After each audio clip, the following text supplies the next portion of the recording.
Hi, everyone. Judge Andrew Napolitano here for Judging Freedom. Today is Tuesday, December 12th, 2023. Colonel Douglas Macgregor returns to the show. Colonel, always a pleasure. My dear friend, thank you very much for taking the time to join us. How isolated has the United States become in the international community due to its being wedded at the hip to Israel and the perception that it is wedded at the hip to the policies of the Netanyahu government? I think that we have become increasingly isolated over a long period of time. I would not attribute it exclusively to Netanyahu's dominance of the policymaking arena in Washington.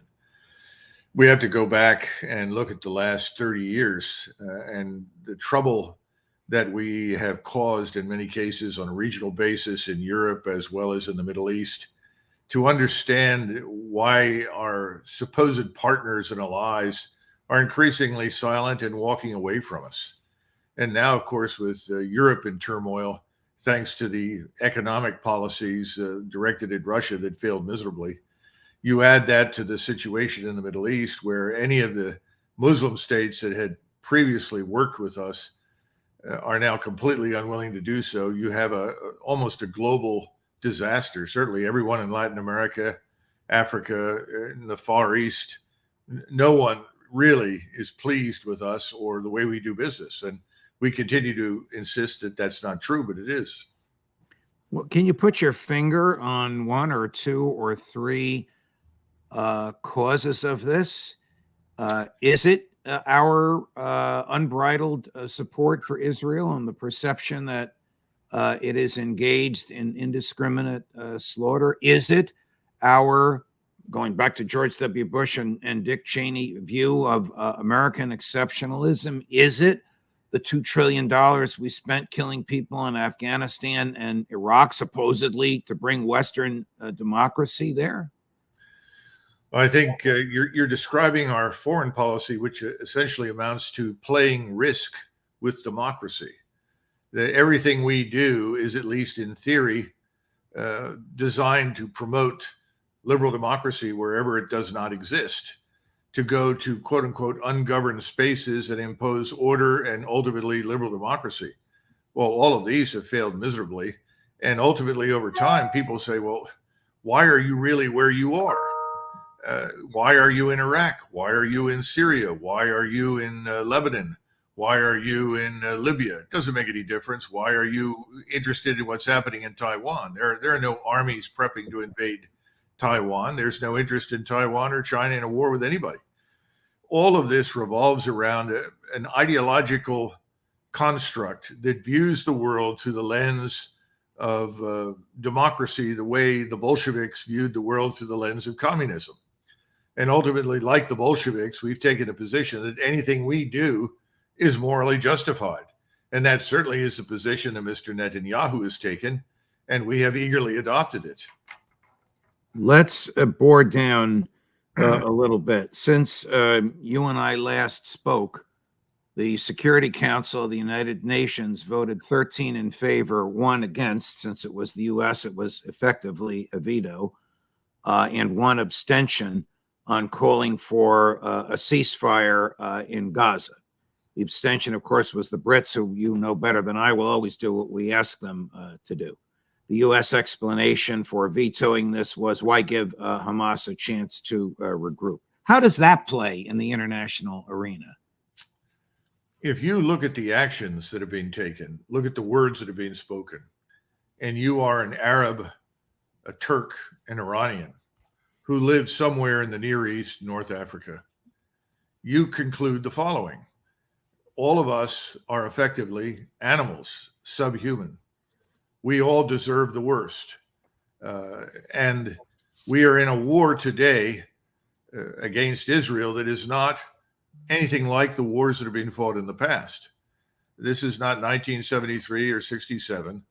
This is not a short-term expedient to either expand the country or, for that matter, to simply have more defensible borders, which Israel has always wanted and every nation state does. This is now in the minds of Arabs, Turks, and Iranians, a war for Jewish supremacy in the Middle East. Full stop. That's the war. If you are in our way, you die. There is no compromise, there is no negotiation, and there will be none. Anyone who does not succumb to our power, who does not ultimately submit to what we want, is the enemy and will be destroyed. Now, this is enabled by the United States. Let there be no doubt about it. Remember, most of us in the United States, I include myself in this category, are very sympathetic to the Israeli state. We're sympathetic for reasons that go back 50, 60, 70 years. But this is a fundamental change in the way the Israelis have done business in the past and the way they're going to do business from now on. And that's why this war can only escalate. This is not a war that's going to end in a couple of weeks or another month from now. This is going to escalate well into next year, and it's going to be a do or die proposition for everyone involved, especially Israel. Here's the statement by the deputy U.S. ambassador to the UN when he cast his veto, and then we will follow it with the statement of 3 Arab leaders who were in D.C. At the time. All this is in English and quite compelling. Although the United States strongly supports a durable peace in which both Israelis and Palestinians can live in peace and security, we do not support this resolution's call for an unsustainable ceasefire that will only plant the seeds for the next war. We believe there is a moral obligation toward the international community to stop the killing of the Palestinian civilians. And it's the first time, at least in my lifetime, that I have seen that calling for a ceasefire became a controversial issue. I'm not sure how deep is the understanding here of what's happening on the ground in Gaza. I mean, this war has broken every record. Largest number of journalists killed, largest number of hospitals destroyed, largest number of medics killed, largest number of UN employees killed. Our message has been very clear. There needs to be an immediate ceasefire, there needs to be a cessation of hostilities, and we need to have immediate access for humanitarian aid. It is not acceptable. Probably the opinions of 1 billion human beings who live in that part of the world. Well, here are a couple of things for consideration. The first is that our actions speak much louder than our words. We talk about a just peace for the Palestinians, a secure and just peace for the Israelis. That's not possible. We can't create it. We can't impose it. We've been compelled to choose sides. We've chosen the Israeli side. But in doing so, we did not set any limits on what the Israelis could or could not do. We simply unconditionally said, by all means, we support you. And we've sent, 15,000 bombs, precision munitions, including 100 2,000-pounders that can be lobbed at will by the Israelis wherever they like. We didn't say, we're only giving you so much. We're not going to support these kinds of actions. It's really unconditional support. So for us to talk about a just peace for the Palestinians in the minds of Arabs, Turks, and Iranians is essentially to say, we'll give you a just peace. It's called the cemetery. We'll give you the peace of the grave, and that's about it. Now, that satisfies the current government of Israel, but it puts us in a very difficult position globally as well as regionally. Now, the second point I want to make, and I think this is very important, there's a concept or a word in Arabic called asadiyah. This is a word you don't hear much anymore, but it's a word that refers to social cohesion, group solidarity, or unity of action. It is a word that was used by Ibn Khaldun, probably the most famous historian of the Middle Ages, who happened to have been an Arab from Tunis. His work had a profound impact on the West. Everyone from Toynbee to Oswald Spengler all studied and read his works. You could actually call him the father of modern historianism, if there's such a thing. And in it, he says, those who have not seen the power of Islam do not appreciate it. today we have historically viewed, and today we view Islam as weak, a loose grouping of states that are more interested in killing each other than they are in doing any damage to anyone else. There have been a few exceptions, but that's essentially the analysis. Assadiyya, however, is emerging in the Arab world. It's emerging because of this war for Jewish supremacy in the region that we are supporting. And it is bringing states and peoples into coalition now that historically have not cooperated in any meaningful way for centuries. I think we've reached this dramatic strategic inflection point. That's another reason why this war is not going to end anytime soon. There may be a lull, there may be pauses, but ultimately this regional coalition that is emerging is going to strike back with a vengeance unlike anything we've ever seen. What military benefit is there to the Israelis, military, Colonel, to the indiscriminate slaughter of civilians? Well, historically, the Israelis, when they did attack areas where terrorists had operated from, talked about, quote unquote, mowing the grass. In other words, we've got to go into the West Bank, we've got to go into southern Lebanon, we've got to go into Gaza, and we have to exact a price for what has been done. Well, this last attempt to destabilize and destroy Israel on the 7th of October was so horrific and so shocking and surprising that the Israelis have frankly reacted with something more than just vengeance. If this were simply an object lesson, if this were an attempt to restore deterrence, or what they think is deterrence, which is you kill some of us, we kill a lot more of you, we've long since passed that point. When you start talking about flattening Gaza, and effectively that's what's going on, driving out the population without regard to how many people are actually killed or not killed, and we've reached that point now where large numbers of people are simply being killed because they happen to be in the way of the flattening process. That's something well beyond mowing the grass, well beyond restoring deterrence, well beyond a simple object lesson. This is the message. We are supreme in this region. Challenge us and we will destroy you. And oh, by the way, right behind us, we have the United States Armed Forces, and those armed forces will be brought to bear against you. And it's one of the reasons I think the next step, frankly, as they finish flattening Gaza, is to turn on Hezbollah with the goal of ultimately bringing us in, because Hezbollah is a very large and powerful force. It's not going to be easily knocked out. In fact, I don't think it'll be knocked out at all. It can be damaged seriously, but the Israelis have already taken very heavy casualties. We don't know how many. I sent you a couple of things that came from Haaretz, Israeli newspaper, and from a journalist who talked about 3,700 killed, Israeli soldiers killed in Gaza. If that's true, that's a horrific number. Those are higher losses than Israel has ever taken in any of its wars. And given the small population of a little over 6 million Jews who serve in the IDF, that's not a minor issue in Israel. That means that your neighbor, certainly, or your neighbor who's one or two doors down from you, has lost someone. But I think the fact that they can call upon us to step in is enormously important. And I think that Mr. Netanyahu wants to exploit this while he can, because again, and we've talked about this before, most Americans are watching football. Most Americans are trying to figure out who Taylor Swift is dating next week. They're not paying attention to this, just as they ignored Ukraine. And the Ukrainian war was a war not quite, but close to something on the scale of the Korean War or World War II.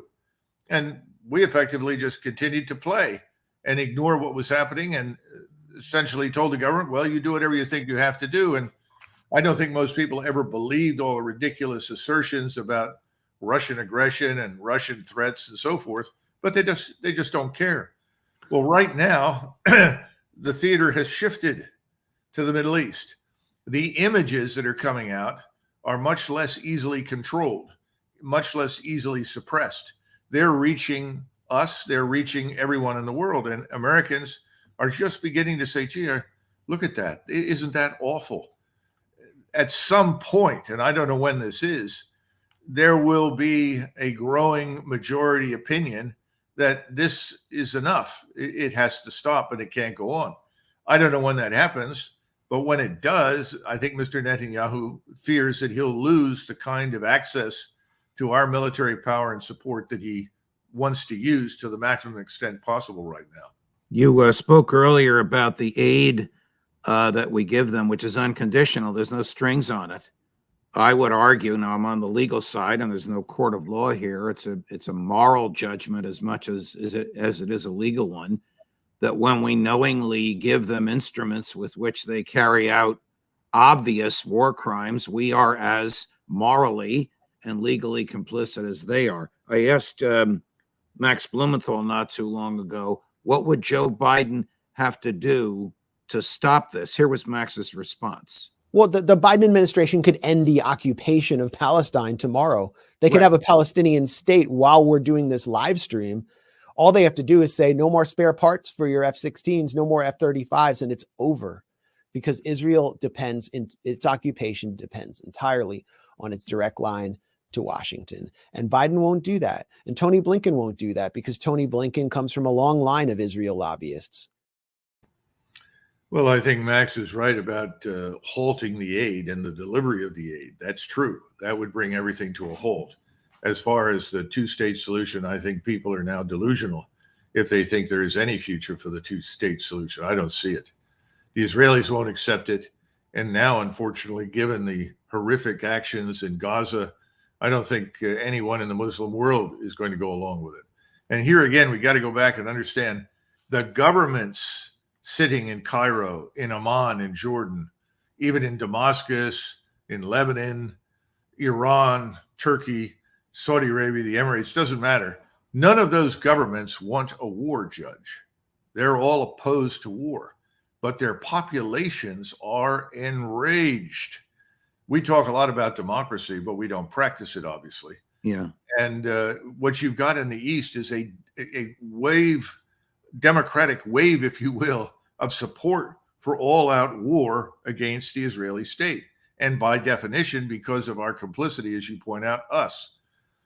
I'm an American. I'm concerned preeminently about the United States. I still think we have an interest in the survival of the Israeli state. And that's one of the reasons we always said we would not allow any force to develop that might overwhelm, destroy, or drive the Jews in Israel into the sea. But that force is building. It's real. And we Americans have trouble with this because they say, well, why hasn't it happened? What about next week? What about next month? No, it hasn't happened, but it is building. And that's why I mentioned this Asadiyah. This is not a hollow term. It's not meaningless. And I think it's coming back into vogue right now in a dramatic way in the Islamic world. So over the weekend, the Secretary of State, Tony Blinken, exercised emergency authority under the Arms Export Control Act. No need to get into the weeds on that, but basically it says that the president, through the Secretary of State and the Secretary of Defense, can spend money unauthorized if it is an emergency and directly vital to the national security of the United States. And before that money can be spent, the Secretary of State or Defense of the President has to certify to the emergency nature and the immediacy nature under oath, which Tony Blinken did. Question: of what conceivable American national security benefit is the need to send 2,000-pound bombs to Israel without asking Congress's permission, knowing what they're going to do with those bombs?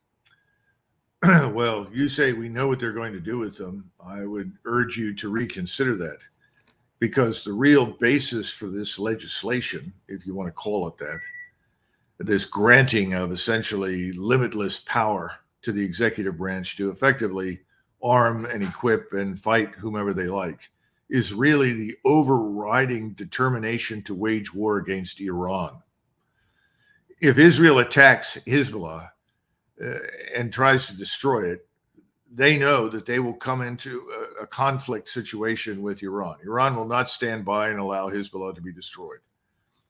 They know it, and we know it. And you have people on the Hill that desperately want this war with Iran. They've convinced themselves that Iran is evil incarnate, that all the problems in the Middle East stem from Iran, even though Iran hasn't invaded anybody. Iran has no military power that it can actually project with any great success. It just has an enormous arsenal of missiles and rockets and now increasingly unmanned systems that it can use against an opponent. That's something else, and that's dangerous. But the Iranians have demonstrated remarkable restraint. So have the Russians. Everyone has restrained themselves vis-a-vis us. But if you get a war with Hezbollah and you promise to deliver whatever is needed, you're really taking a decisive step in the direction of widening this war to include Iran. And in some respects, I think Mr. Netanyahu is seriously considering the widening of this war. I think he wants to, quote unquote, settle accounts. It's back to the issue is what are we Israelis really fighting for? He'll tell you we're fighting for our lives. Well, there are many ways to save your life. Attacking your neighbors isn't necessarily one of them. There are many ways to pursue diplomacy. They'll tell you that's all a waste of time and it won't work. Therefore, the only thing we could do is kill everybody that doesn't like us. Well, that's a tall order in the region because Israel doesn't have any friends there. But now it has serious enemies. And the populations are going to shape the destiny of Israel in the future. Is this an American national security interest or an American domestic policy reality? Domestic politics reality, excuse me.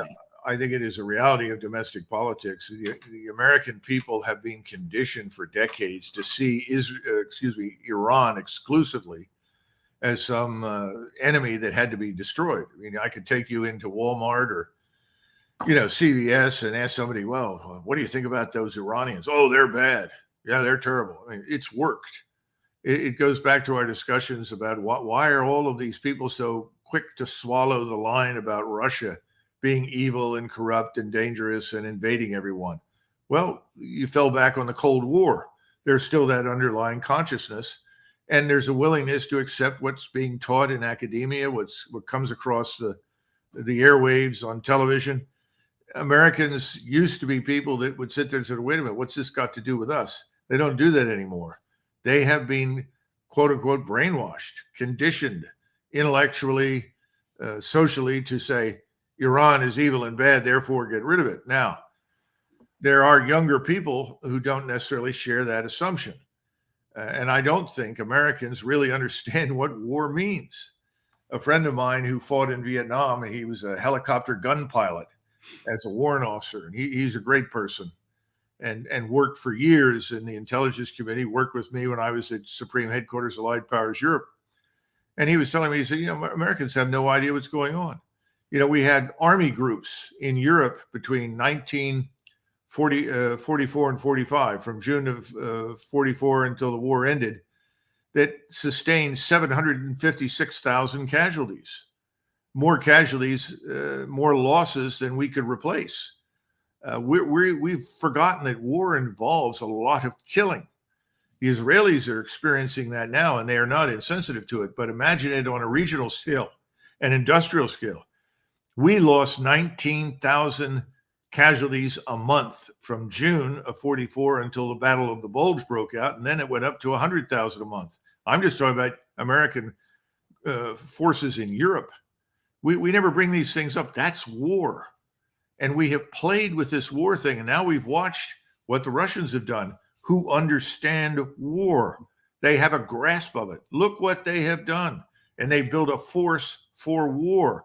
This is not some boutique, specialized army or Marine Corps designed to go into third world countries where nobody has air defense, where nobody can defend themselves effectively, where they have very little organized military power. That's a force capable of waging scientific industrial war in the 21st century. We don't have that. And if we drag ourselves into this thing by provoking a war with Iran, this thing will spread because the Russians will not stand by and watch us destroy Iran. China has enormous interests in the Persian Gulf and the Arabian Peninsula. It imports most of its oil and gas from there. Russia has tried to make up for some of it when it could not reach it. But today, it's impossible to feed the Chinese industrial machine without the Persian Gulf, without the Middle East. They are not going to stand by and watch us annihilate Iran. And we've talked before about the Turks. The Turks are, that nation is ready to fight. Mr. Erdogan has talked himself into a real corner, in my judgment, because people there are enraged and ready to fight. This is a large gasoline storage site that simply needs the right match at the right time and the right location, and it will blow up. That's the problem. I want to talk with you later in the week about Russia, Ukraine, and about China. But before we finish today, and thank you for that superb analysis of where we stand, here's a clip from a former colleague of yours, Colonel Lawrence Wilkerson, who shares your views and my views on nearly all these things, being pretty critical about Prime Minister Netanyahu. I wonder if you agree. Since Netanyahu took over, indeed, probably since Ronald Reagan had to really bash the Israelis when they went into Lebanon in 1982. But it's certainly been their policy since Netanyahu took over. He is the most draconian leader Israel has had in its short history since 1948. How do you see he is de Fuhrer. He is de Fuhrer. Wow. Fair? Well, that may be true. And I don't think at this point it's terribly relevant, because this situation has moved well beyond Mr. Netanyahu. The forces in play now will not be easily arrested. They will not be contained. The so-called genie is out of the bottle. Even if Netanyahu were to go for domestic political reasons, your view is the genie stays out of the bottle. Yes, I think we're in a position now that I tried to describe in the regional sense with all of the Islamic world. And I don't see an easy way through this at this point. If we were to stop supplying the Israelis, that might have an impact in the short term, but in the long term, their strategic position now requires support, or they will go out of existence. And even with our support, potentially in the next 12 months, given what I see emerging on the horizon, that may be very questionable. Colonel, thank you very much for your time. I think you're going to come back. I hope so later this week. I want to talk about Russia and Ukraine and China's silently getting involved in this while people on Capitol Hill are beating the drums for war in Taiwan. We'll talk about that when the time comes. Thank you very much, Colonel. All the best. Thank you, Judge. Wow, what a terrific and terrifying analysis. Coming up later today, Colonel Karen Kwiatkowski, Matthew Hohen at 4:30 this afternoon, Scott Ritter. We're at 247,000 subscriptions.